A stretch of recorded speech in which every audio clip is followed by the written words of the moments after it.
The next talk is by Christopher Kremer, remote magnesium number determination of olivine and pyroxene in the 4 to 8 micron crossover range. We can see your slides and we can hear you. Okay, great. So everything looks good for you guys? You're good to go. Okay, so thanks for that introduction, Tim, and thank you all for being here. Today I'm going to present the results of my PhD dissertation in progress. Today I'm going to be talking about a novel infrared spectroscopic technique called crossover spectroscopy and its application to the remote determination of olivine and pyroxene composition. Visible near-infrared and mid-infrared remote sensing have been crucial to revealing the distribution of minerals on the surfaces of planetary bodies. But constraining the compositions of solid solution minerals, such as olivine and pyroxene, has remained difficult for these techniques. And this leaves many unknowns about the crustal evolution of solar system bodies, including the moon.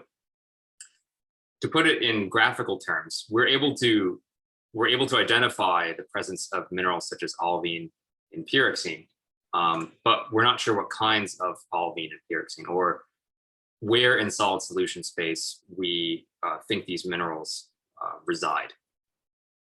So in 2020, my collaborators and I published a paper using this technique called crossover spectroscopy to determine Mg number of olivine. So what is the crossover range? The crossover range, which I'll also refer to as the 4 to 8 micron wavelength range, is a range of the infrared where silicate bands arise as overtones and combinations of the fundamental vibrations which occur out in the mid-infrared wavelength ranges.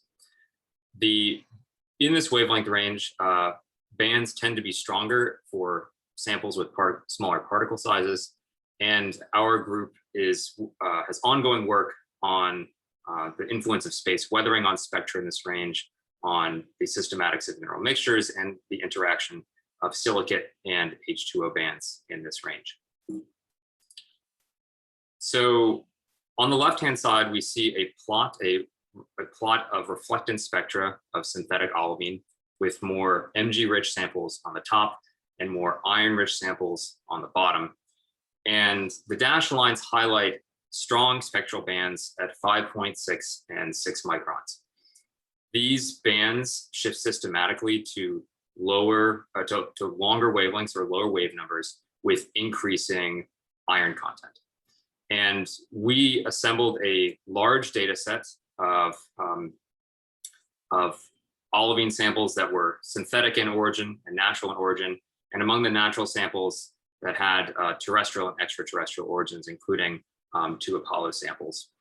And what we saw in these 2 data sets is summarized here with the trends in the band minimum position for the 5.6 and 6 micron bands shown on the left-hand side and the right-hand side for the whole data sets. We see strong consistencies in these trends for the samples of various origins and for reflectance as well as emissivity spectra.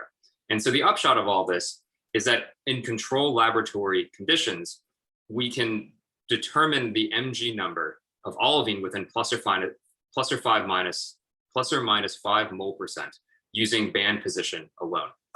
So this was a very exciting result.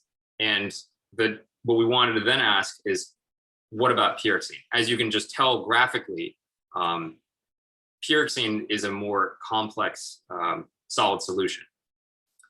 So using visible near-infrared spectroscopy, we are able to distinguish between high calcium pyroxene and low calcium pyroxene, or clinopyroxene and orthopyroxene. And this work goes back to a number of foundational papers, including work by Rachel Klima and others.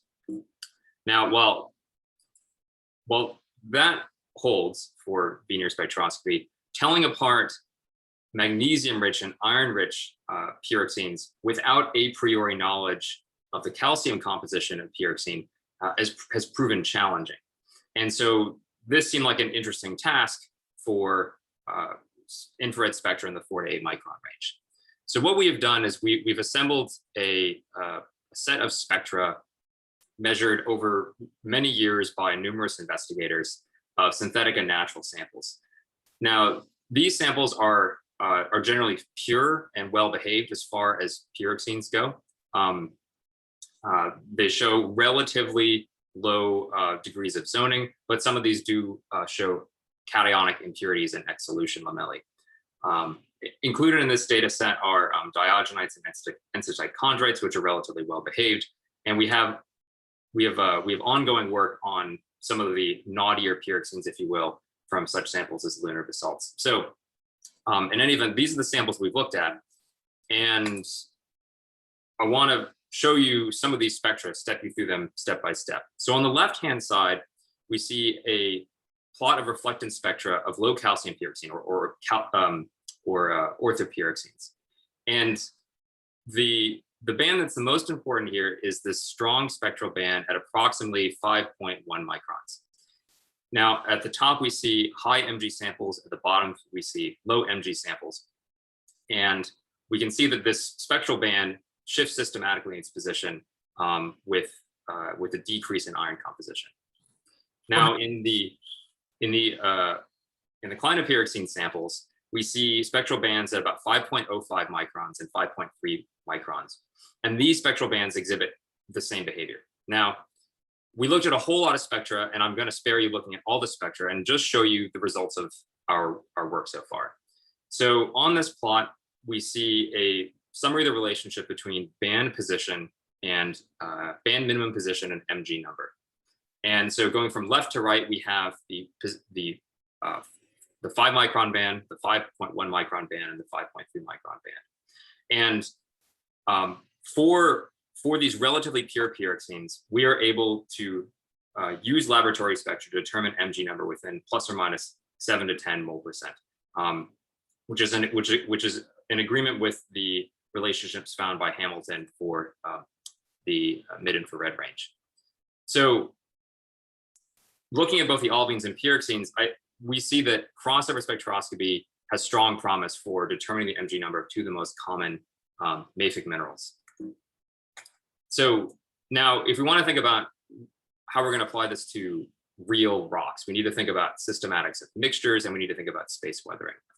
And so Ben will talk about this at much greater length in his own talk right after this one. But when we look at mixtures of anorthite and forsterite, what we see is that the olivine bands remain strong and do not shift in their position, even to relatively low weight percent, which is very promising for the remote sensing of lunar troctolites.